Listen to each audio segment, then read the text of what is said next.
Hello, welcome. In this video I want to show you how to use the pedigree map of MyHeritage to find your ancestors' graves in Finland. Okay, and for this I have of course opened my site here on MyHeritage. And where do you find the pedigree map? Well, you have to go to Family Tree and More. And there it is, pedigree map. And the good news is it's for everyone. So you don't even have to have any kind of plan. It's possible for everyone to use it. So if you have a small family tree or a big one, it doesn't matter.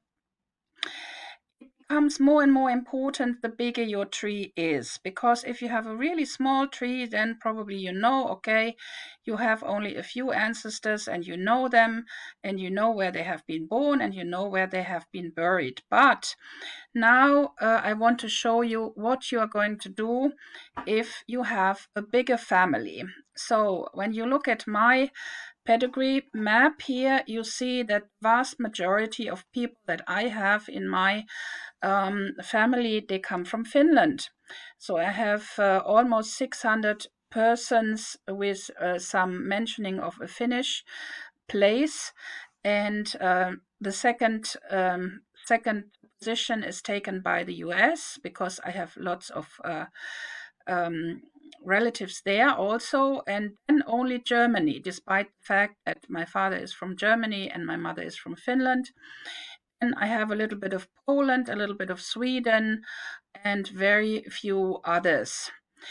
And I'm going to show you now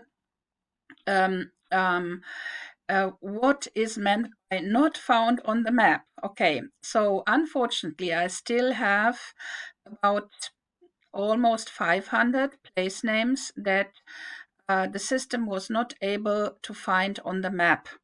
And the biggest reason for it in my family is that my father comes from Silesia, which has belonged to Germany before it became part of Poland after the Second World War.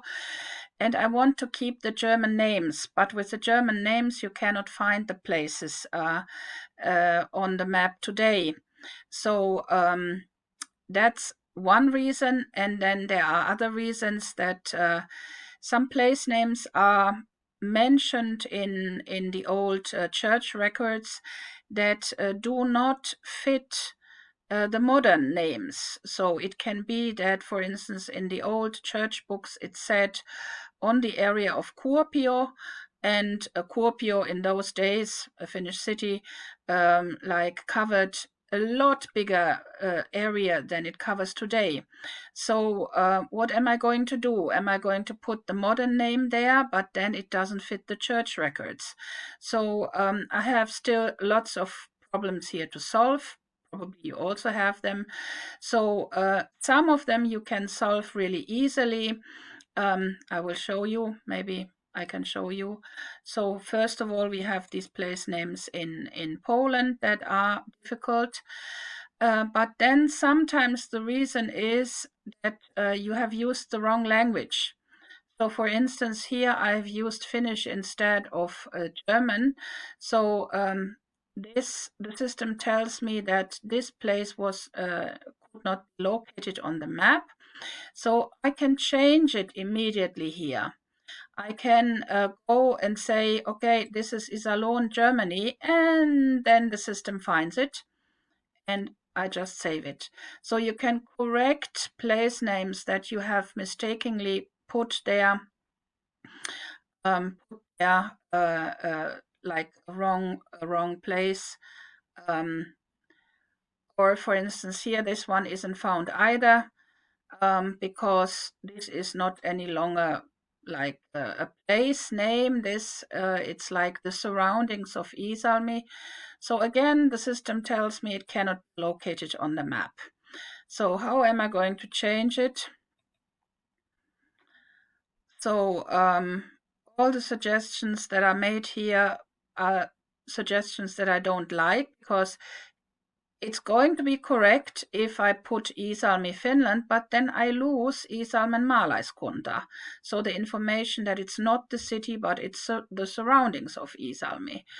So this way it can be found, but I still want to keep the Iisalmen maalaiskunta. Let's see, sometimes you just have to change the order of things.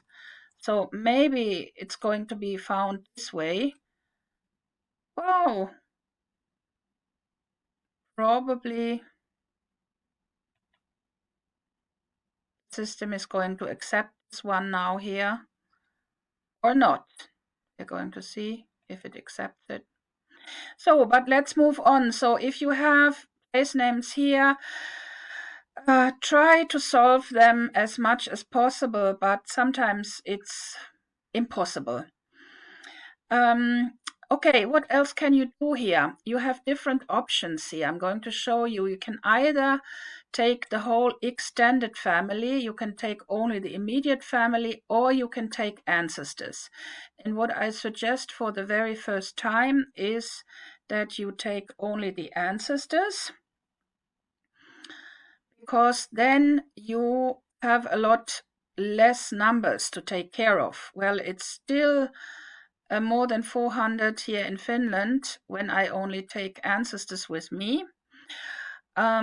But I'm mostly interested in my immediate ancestors, so not like all the 7,000 persons that I have in my data bank, but my ancestors. So I can make a distinction here with how many generations I want to be included. This one I don't want to change. I want all generations are included. And here I can tick births, deaths, and others. And I will show you how the picture changes if I take away the births. Okay, less places, of course, then it drops to 241. If I include birthplaces, there are even more places. This one, the death, is the very, very important spot that you have to tick to find your ancestors' graves. Others are something like places where people got married. But I would suggest, if you only have one trip to Finland to go, and please include as many days as possible. So don't do the American mistake just to come for 2 or 3 days, because it's not going to be enough time. Rather take 1, 2, 3 days more than you have initially planned.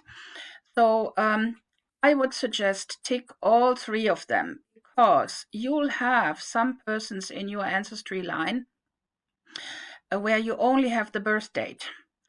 You have no information about where they died or where they are buried. But in many times, it's going to be exactly the same place. So if you then only tick yes, you wouldn't include this person of which you only have the birthplace. Or you might have a person where you have the place where they got married, but you don't know where the person he or she married came from. But then at least you have the place where they got married. So I would suggest tick all 3 of them. Yeah. So now we have the ancestors, we have ticked all 3 of them, and now we are going to look at Finland. So this is how it's going to look with you also. So you find all the different locations where your ancestors have done something in Finland. So for me, the place where I have most information about is Iisalmi. So if I tick that one, the map is going to show me really town of Iisalmi, about 500 kilometers north of Helsinki. And then I can see, okay, all of these persons have been either born or have died in Iisalmi. And I get a list of all of them, and I can go through them. And now what I can do is I can make a list of them. these are going to be a lot. And sometimes I have persons here like Kiuruvesi Iisalmi, so it belonged to Iisalmi back in the days, but it was Kiuruvesi. With a person like this, I don't know where she is buried, really, because she could have been buried at some place in Kiuruvesi, or if there was no graveyard at the time, then probably she's buried in Iisalmi. So include these persons and don't get rid of that additional information because this is important. But since I have put a video last week to my blog where I was talking about that I have visited Nilsia, and I wanted to find out, that was a spot where I haven't been, and this summer I finally went there. So now I have 43 mentionings of Nilsia. And this is something that I can even put on a piece of paper. So I can put down all of these persons and write them as on a piece of paper. I did it really the old-fashioned way, I have to say.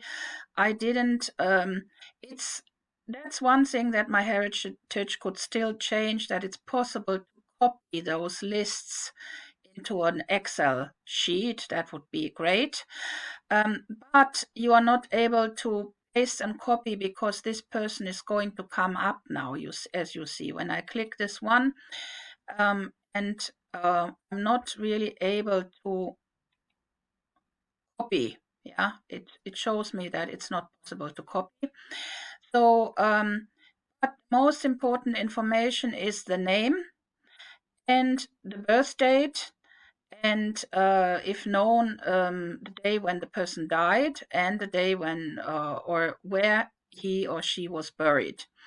So from the information I have here is that I have only a few persons with the names Taskinen, Pasanen, Rissanen, Kokkonen, Kopponen, Kinnunen. Those are the ones that I should look for in Nilsia. So I had a list of these names, and then it's very easy to go through the graveyard. So you have a list of the family names and the dates, and then it's very easy to check. You can even copy the list, give it to your friend, to your child who is together with you, and then you can look together if you find persons with that name.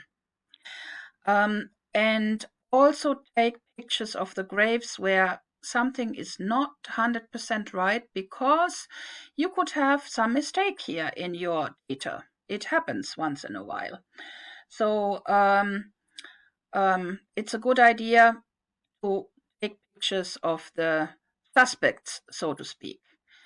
So I did that in Nilsia, and unfortunately that was about it. I wasn't able to find any of these ones. So that's really a shame, but what can you do? It's also